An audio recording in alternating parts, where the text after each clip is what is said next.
이제는 공원에 대해서 말씀을 드리려고 합니다. 왜 이렇게 용산기지에 있는 건축물들을 열심히 공부를 했을까요? 이것들을 공부를 해서 어떻게 하면 공원에 잘 맞게 활용을 할 것인가. 그런데 그냥 단순히 기능에 맞춰서 고쳐 쓰는 게 아니라 그 값어치를 잘 살리고 그 문화적인 자산도 잘 소개를 하면서 써야 되는 그런 어려운 숙제가 있는 것이기 때문이었는데요. 그런 방향을 잡게 된 이유가 공원의 기본 설계 개념이 역할을 했기 때문입니다. 저희가 공원을 설계를 할 때 정말로 많은 역사적인 사실들이 있고, 그리고 지금 현재의 도심에서도 너무나 중요한 지리적인 위치를 차지하고 있는 이 공원을 어떤 식으로 바라볼까라고 했을 때 미래를 위한 치유의 공원이다라고 하는 제목을 지었습니다. 그냥 큰 단어로 힐링이라고 많이 소개를 시켜드렸었는데요.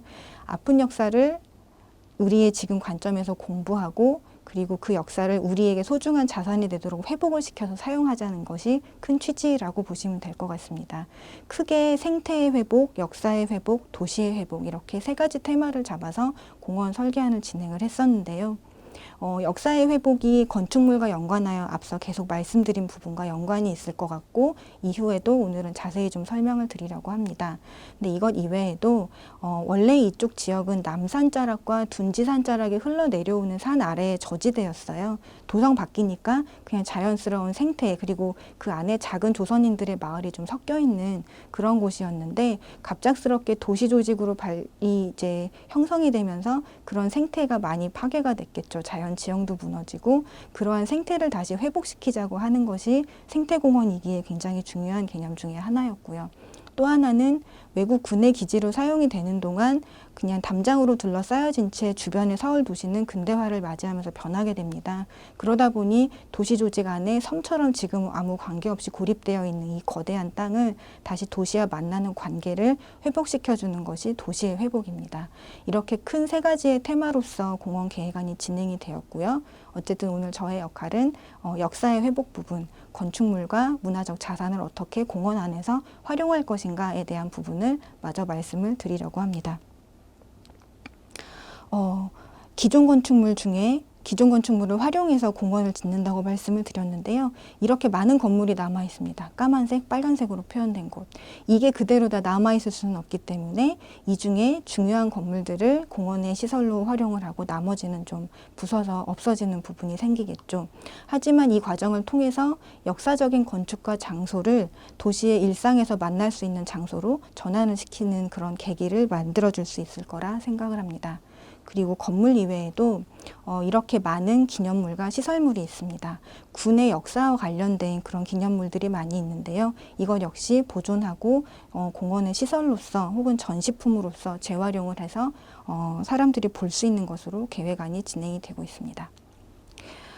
그러므로 해서 용산은 역사 생태의 공원이기도 하겠지만 역사문화공원이기도 하면서 우리에게 자리를 잡히게 될 거라고 생각합니다.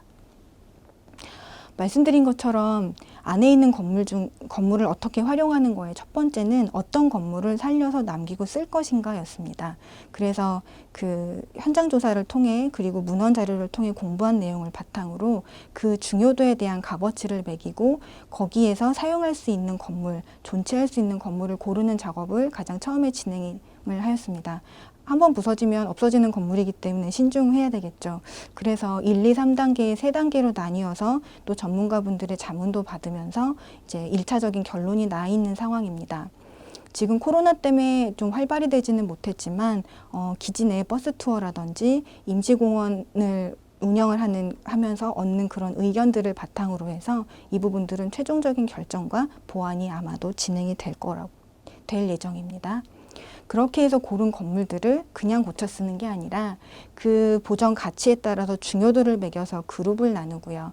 그것들에 대해서 보존 가치를 살릴 수 있는 방향으로 디자인을 진행을 하는 개념과 원칙을 설정을 해서 기본 계획안에 큰 전략을 수립을 하였는데요.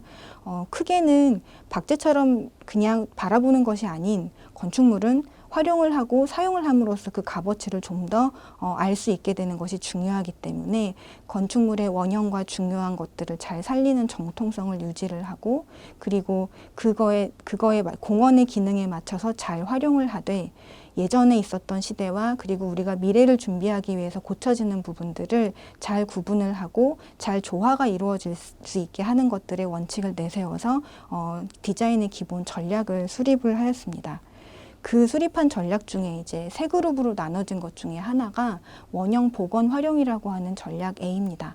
빨간색에 해당이 되니까 중요한 건물들이 해당이 될 것이고요. 이런 건물들에 해당되는 것이 아래에 보이는 이제 예시 사진처럼 건물의 원형과 고쳐진 부분을 확연하게 알 수 있게 해주는 것인데요. 이제 첫 번째 있는 사진을 보면은 아마도 이제 큰 창문이 없는 벽돌 2층 건물에 큰 창문이 필요한 시설이 들어왔는가 봐요. 그래서 주변에 있는 창들과 다르게 굉장히 큰 창이 하나가 들어가 있게 이렇게 만들 수도 있고요. 그리고 두 번째 사진은 반대로 큰 창문이 있는 집이 작은 창문이 필요한 기능의 집으로 바뀐 것 같습니다. 그래서 기존의 외벽 재료하고 차이가 나는 또 다른 재료를 두어서 예전에 있는 창문이 바뀌었구나 라고 알 수 있게 해주는 이런 방식들이고요. 마지막 사진도 보시면 알겠지만 예전엔 저기가 출입구가 아니고 벽체였을 것 같죠. 아래쪽에 까만색으로 출입구를 새로 내는 부분, 이렇게 부분적인 방법을 써서 건물의 원형을 최대한 지켜주고자 하는 방법입니다. 공원 안에서 이제 하나의 예시로 갖고 온 것이 이 건물인데요. 물론 이제 시설 프로그램은 바뀔 수도 있겠지만 저희가 이제 우선은 예정하고 있는 것은 용산의 역사를 알려주는 박물관으로서 좀 계획안을 진행을 했었습니다. 이 건물은 실제로는 1940년대 일제강점기 때 지어진 벙커, 그러니까 그 제2청사라고 하는 건물인데요. 군사령부가 작전을 논의하는 벙커의 기능으로 쓰였던 곳이고, 이때 그 6.25 전쟁 전후로에서는 우리나라 국방부가 여기서 잠시 전략회의를 하는 장소로 사용을 하기도 하였고, 지금 현재도 비슷한 기능으로 사용을 하고 있어서 미군들에게도 사우스포스트 벙커라고 불리는 건물입니다. 그렇기 때문에 건물의 외형을 그대로 유지를 하는 상태에서 보시면 1, 2층이 다 콘크리트 두꺼운 벽으로 만들어지고 창이 전혀 없는 그 건물을 활용을 해서 전시시설이 되면 좋겠다라고 제시를 하였고, 거기에 출입구가 바뀌는 부분, 그 다음에 나중에 가건물로 붙어진 걸 조금 떼어내서 원형을 그대로 살려서 계획하는 이런 게 예시가 좀 될 수 있을 것 같아요. 그다음 두 번째는 이제 원형 중시 활용이라고 하는데요. 복원보다 중시로 한 단계가 내려왔죠. 그래서 아까보다는 조금 더 적극적으로 건물을 바꿔서 쓸 수 있는 것들이 좀 사례가 해당이 될 것 같아요. 예시 사진에도 보시면은 제일 오른쪽에 있는 사진은 이제 건물의 전면에 유리 복도 같은 것들을 다 세워서 1층을 좀 많이 바꾼 것, 이런 것들, 그리고 두 건물 사이에 유리 천장을 만들어서 그 건물을 증축을 해서 붙여서 한 건물을 사용을 할 수 있게 되는 것들, 이런 역할을 할 수 있는 것들이 두 번째 그룹에 해당이 됩니다. 예시 사진인데요. 이거는 아까 사진에서도 보여드렸던 일본군 보병 7, 8년대 연병장 건물이고요. 지금 미군으로서는 미팔군 사령부가 있는 굉장히 중요한 건물입니다. 중요한 건물인데 똑같은 타입이 예전엔 5동, 지금은 한 동이 파괴되어서 5동이 남아 있습니다. 이것들을 모두 다 똑같은 모습으로 복원하는 것은 이제 의미가 없다라고 생각이 되어서 상태가 좋은 것은 원형 그대로 회복을 하기도 하고, 비슷한 구조물을 가진 건물들은 천장에 유리 구조물을 덮어서 저렇게 큰 하나의 메인 문화시설로도 활용을 할 수 있겠다라고 하는 그런 제안을 해놓은 것입니다. 또 다른 것 중에 하나는 이 그룹에서는 역사성이 그렇게 크지 않은, 그렇지만 보기에 미려하고 그리고 또 이제 공원 시설로 쓰기에 좋은 것들도 좀 해당이 됩니다. 이 부분은 이제 공원계획안이 들어서면은 이제 큰 호숫가에 위치하게 될 건물이고, 지금 현재 미군에서는 어떤 연회장 같은 거로 사용이 되었던 이제 그 미군 군기지 안에 골프 연습장 근처에 위치되어 있는 건물이었습니다. 이 건물 같은 경우는 이제 원형의 모습을 남겨준 상태에서 조금 자유롭게 뭐 천창을 넣기도 하고 출입구를 바꾸기도 하고 내부 구조를 살짝 변경하기도 해서 그렇게 자유롭게 쓰는 이런 것도 두 번째 그룹에 해당이 된다고 할 수 있을 것입니다. 세 번째 그룹은 이제 좀 더 많이 바꿉니다. 여러 가지 이유가 있겠지만 공원 시설은 그렇게 크지 않은 건물도 많이 필요한데 군기지 안에는 정말 큰 건물들이 많이 있거든요. 그래서 그런 것들을 활용을 하되 조금 공원 기능에 유리하게 많이 바꿔서 사용하는 것이 세 번째 그룹에 해당이 된다고 할 수 있습니다. 어쨌든 공원에서는 신규 시설은 없을 테니까요. 이거 하나 예시로 갖고 온 것은 AFK인 건물입니다. 나이 드신 분들이 좀 더 많이 기억을 하시겠지만 근대 초기에 요즘처럼 인터넷으로 외국 방송을 편히 볼 수 없던 시절에 AFKN이라고 하는 미군 부대의 라디오 방송 그리고 TV 방송은 영어로 되어 있는 방송을 접할 수 있는 유일한 그런 문화 중에 하나였던 것 같아요. 그래서 그런 것들을 기념을 하기 위해 건물이 남아 있는데 전시장의 그런 기능이 어울릴 것 같기도 하고요. 그리고 이 위치에 있는 곳은 공원 안에서 약간 좀 높은 지대이기 때문에 건물에서 주변 전망을 하기도 유리한 곳입니다. 그래서 이 건물 같은 경우는 이제 초입에 크게 전망 타워를 세워서 전망대도 역할을 할 수 있게 하나를 부여를 하고요. 그리고 건물의 외벽을 활용을 해서 긴 통로를 따라 내려와서 구경하는 사색의 마당도 집어넣을 수가 있었고요. 건물이 한 동이 오롯이 남아있는 곳에는 AFKN 지금 현재 미군에서 사용하고 있는 스튜디오를 보존을 해서 그대로 전시도 할 수 있을 것 같은 그런 시설입니다. 어쨌든 건물을 좀 많이 건드리긴 했죠. 이렇게 좀 적극적으로 사용을 하는 것이 세 번째 단계인 기능 중시 활용에 해당이 됩니다. 또 하나는 아까도 말씀드린 컨젯 헛이라고 하는 미군 부대의 대표적인 그런 그 경량 구조물. 이런 구조물은 이동이 쉬우니까요. 지금 기지 안에 남아있는 것들을 활용을 해서 온실과 묘목장을 만들어 놓은 겁니다. 조금 더 디자인적으로 자유롭게 하지만 원래 구조는 유지하는 상태로 이렇게 바꾸고 하는 것들도 세 번째의 그룹에 해당이 된다고 보시면 될 것 같습니다.